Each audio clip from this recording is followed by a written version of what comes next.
But I think our topic is very exciting and very important, because we learned that really the root cause of all conflicts and evils and difficulties really started in the very first human family. And that's why if we want to find the solution, again, we have to start with the families. What is here? How do I... So we have to rebuild our families.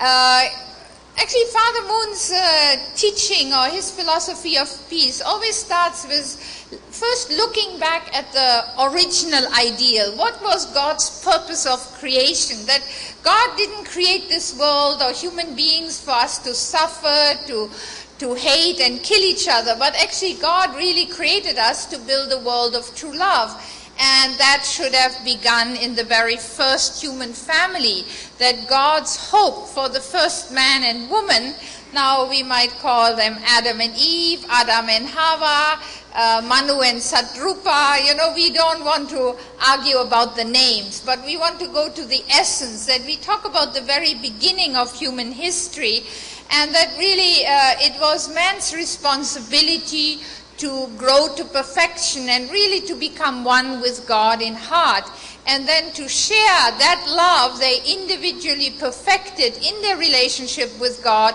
then to share that love with each other, first as husband and wife, and out of their union, out of their love, children would have been born. And then if children had been born and conceived in the love of their parents centering on God, really children would have also inherited that heart and nature of true love, and growing up in a loving family centering on God, they would have then naturally learned the way to love each other by just following the example of their parents. So really the first human family was critical to establish God's ideal here on earth.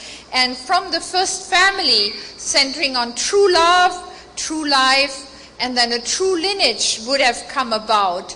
But what our speaker, Professor Joseph, explained is that unfortunately, before the first human, our first ancestors reached perfection, they actually misused their love. You know, like he explained that other cultures were talking about men and women who couldn't wait, who couldn't control their desires. So these are all expressions of that common human experience, that something went wrong in the very first human family, and that we are all suffering from the results of what went wrong.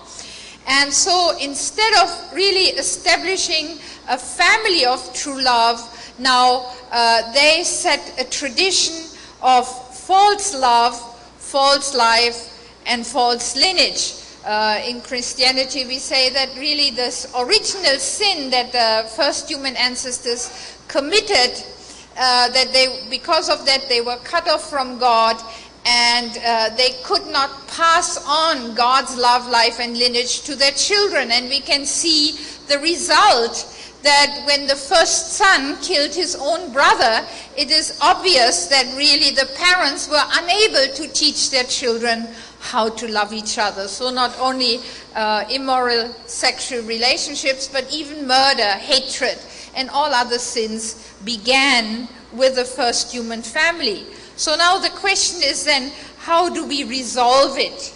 And Father Moon really shows us and says, he looks at human history and says, when we look at history, we can see God's footprint. We can see how God has been working continuously to restore us back to this original ideal. No matter how much we failed, how much we disappointed and grieved God's heart by establishing a world of sin and hatred and evil, but God has never stopped working to bring us back to this original ideal. And so when the root or the beginning of the evil history began with false parents, now in order to begin a new history of goodness, we need now true parents what we need to change history around is we need a new set of parents who can teach us, who are completely united with God, and who can teach us and transmit God's love, life, and lineage to us. And so, since the root of the problem was through self-centered marriage, so now the restoration of the problem is then through God-centered marriage, where we now need a new set of true parents who teach us the tradition of true love, true life, and true lineage. And this is what Father Moon says, we have to be reborn, born again. We were born in Satan's false lineage. Now we have to be born again through true parents in God's lineage. And how do we do this? We have to take the example of a tree. Now, fallen people, we are like a false tree which produces bitter fruit. And we can learn from a farmer. What does a farmer do when the tree that he has planted produces year after year bitter fruit? What he needs is to cut down this tree. Now, if he takes out the root, the tree will be gone. But what about if we just cut down the tree and leave it as such? What will happen? It will grow again. And the tree will have again bitter fruit. And we can cut again. Oh no, let me see. Cut again. And when it grows again, will come back. So no solution. This is, I think, which has been the human experience. We try so hard to take that evil root, to take this selfishness and evil from our hearts. We redetermine, recommit ourselves day after day, but to no avail. It comes back again and again and again. So what is then the solution? What we need is a tree that produces sweet fruit. And then what we can do is we cut down this fallen tree, this bitter tree, and we take a branch of the sweet tree and engraft it into the bitter tree. And what will happen when now this new sweet branch is engrafted and grows? What kind of tree will grow? Farmers know it will bear sweet fruit. That is what a farmer calls engrafting. You take a branch of the sweet tree, engraft it onto the bitter tree, and beautiful, wonderful fruit will come. And this is what that really in religious terms we call that engrafting is that we have to be cut off from Satan's evil lineage and be engrafted into God's good lineage of true love, true life, and true marriage. And this is the process that happens through this marriage blessing, that we can be engrafted onto a new set of parents. These are the true parents centering on God. And so Father Moon explains us that it is no exaggeration to say that the 6,000-year history of the providence of restoration has been a history to find the true parents. The true parents represent the entire 6,000 years of providential history. So God's desire throughout history was to bring about on earth a new set of true parents to whom we can be engrafted, through whom we can be reborn and inherit God's love, life, and lineage. And this is exactly the mission for which Father Moon was called. When he was a very young man, he was only 15 years old. In Korean age, they always add 1 year in the mother's womb.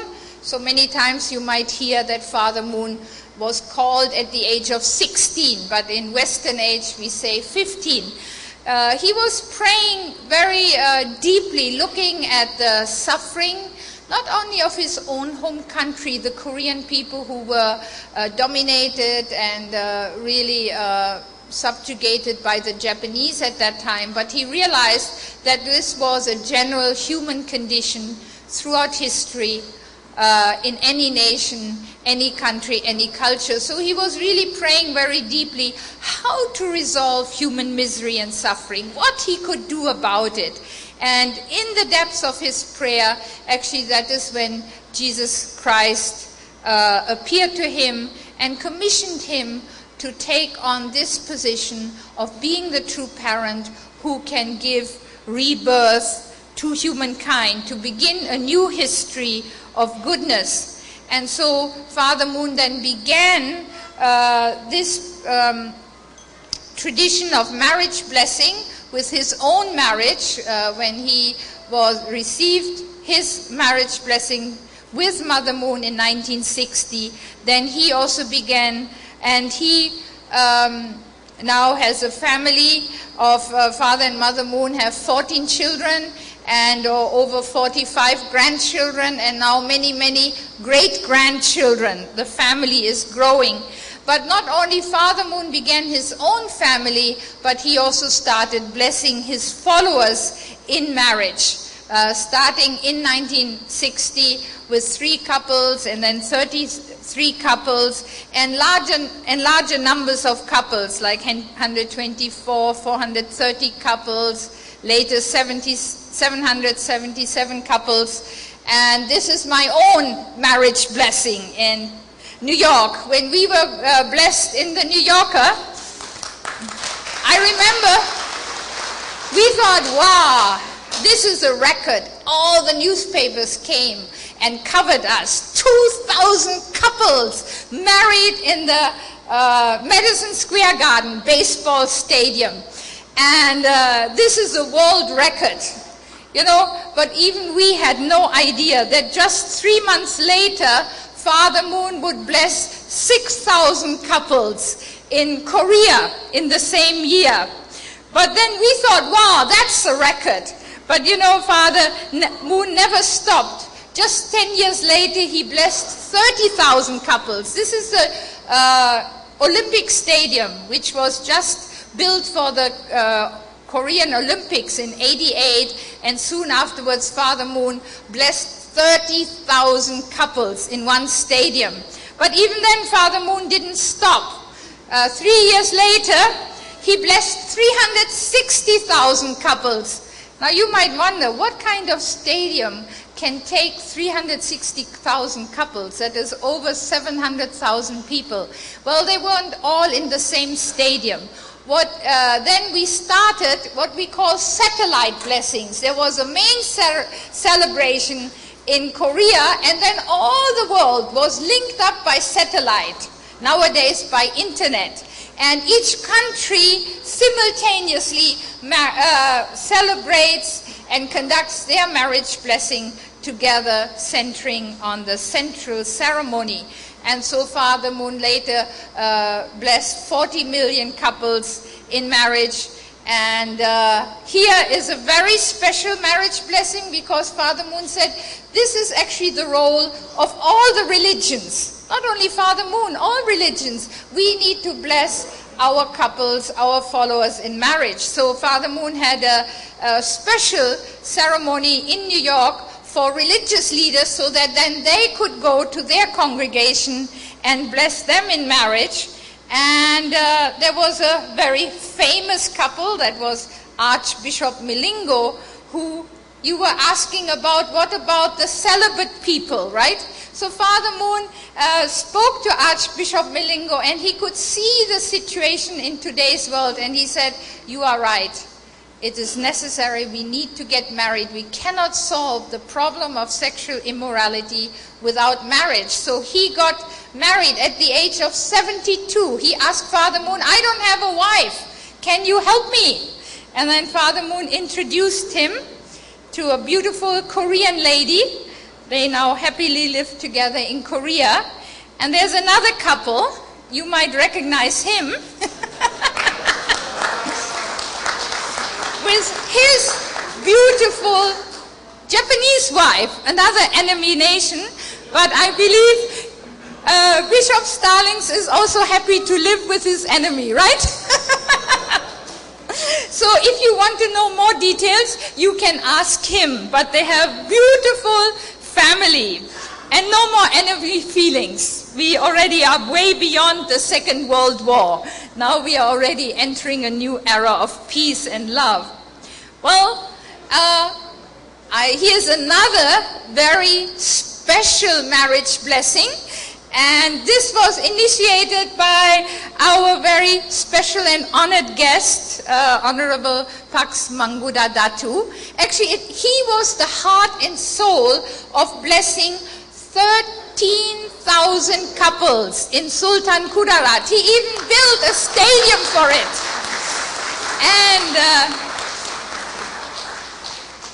And after studying Father Moon's peace message and way of peace building, he said, you must come to my province, you must come to my area so that we can bring peace to Sultan Kudarat and all of Mindanao. And Honorable Pax Mangkuda Datu, I was so happy when in Indonesia, 6 months later, I read that the peace process in Mindanao took off right after this blessing. We had this blessing ceremony on the 31st of March, beginning with April. The government and the rebels started negotiating. 6 months later, they signed a peace agreement. And in Indonesia, they reported that the province of Sultan Kudarat is now the center of retraining the former rebels into peaceful professions, that they are now training the former rebel leaders to become accountants, IT technology, and so on. And I was so amazed. These newspapers didn't know anything about our blessing, but they reported the result, that this is an effective way of peace building when families from all races, all religions, all ethnic backgrounds join together for a common cause. And then the Philippines is really a model. They champion these marriage blessing ceremonies. Within the same year, last year, they blessed 120,000 people throughout the Philippines, starting from the south up to the north. And just 1 year ago, we had another large blessing ceremony officiated by our regional chair, Dr. Chongshik Yong, in Manila at the Araneta Coliseum. Tomorrow, so don't feel jealous or regret and say, I wished I had been there. Tomorrow we can join another one. We will have 13,000 people, this time in Antipolo, in a very beautiful setting. So we can all go there together and participate in it. Important is that in these marriage blessings, Father Moon always asks the religious leaders from all the religions to participate and join him in blessing these couples. So tomorrow we will have all the religious leaders gathered here. We will ask you to come on the stage and join together to bless those couples. You know, this will be very special. The Filipino couples will have a chance to get a blessing from religious leaders from 17 different nations. What a great blessing.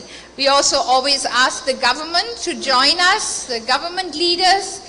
This one was done in Thailand, in Songkhla, another area of conflict in the south of Thailand where we have conflicts mostly between the Buddhist and the Muslim.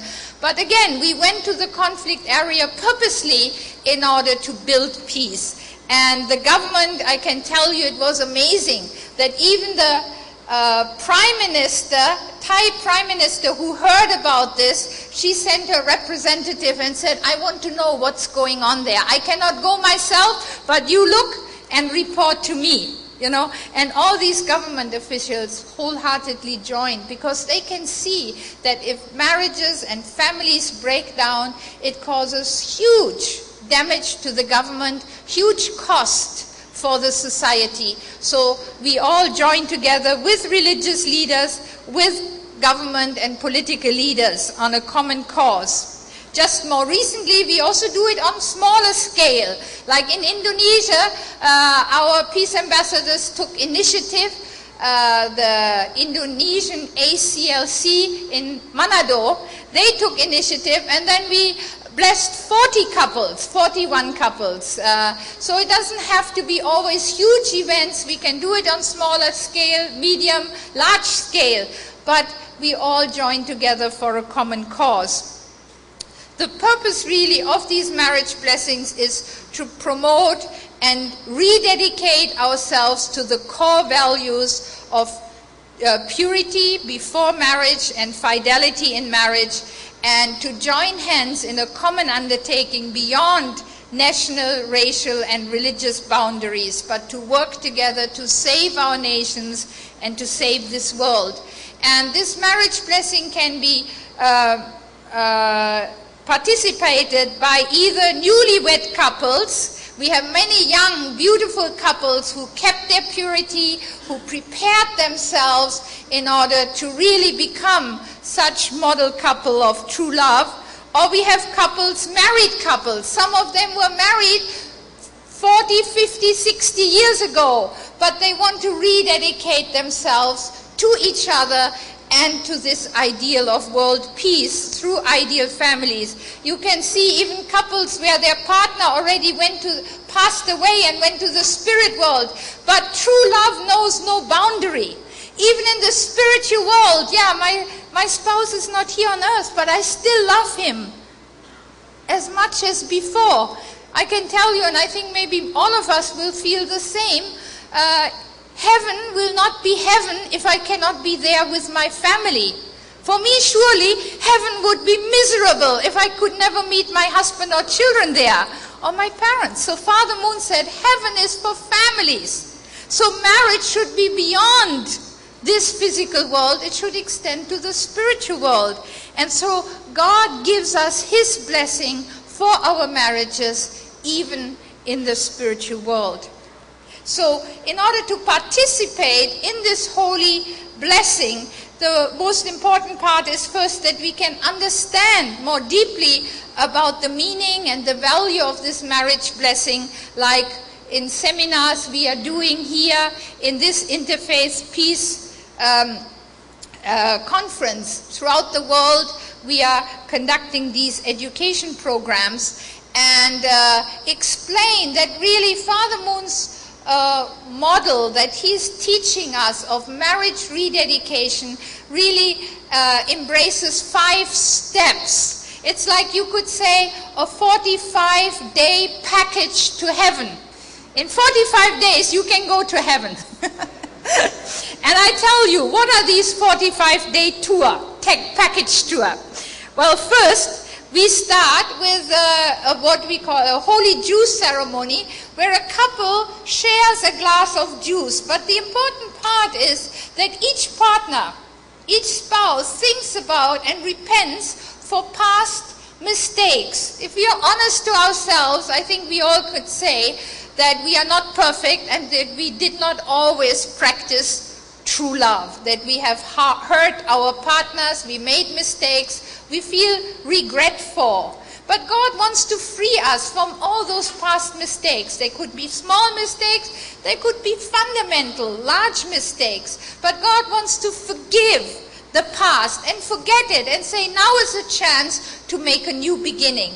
And so when we take this glass of juice, it's like receiving God's forgiveness for anything that happened in the past, and where then we commit each other to make a better future, not to repeat those mistakes. And part of it is also to forgive each other, because sometimes the problem as a couple is, oh, you did that 10 years ago, 5 years ago, 15 years ago. We always bring the past into the present, and then how can we make a new beginning? How can we make things better? So this Holy Juice ceremony is really an internal change where we receive God's forgiveness for all the past mistakes and forgive each other, so that then we can make a new beginning, which is then the blessing, marriage blessing.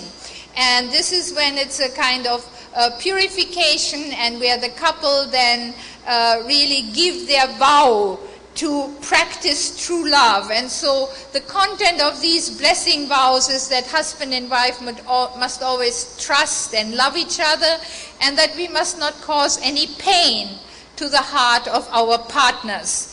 And the other aspect of this vow includes that this couple promises to educate their children and grandchildren about the importance of keeping sexual purity, and that we as a family, husband, wife, parents, and children, will work together to really become families of true love. Father Moon also says because of historical conditions, there's often a lot of resentment between man and woman. Many times men feel and say, all the problems start with woman. Women are the root of cause of all the problems.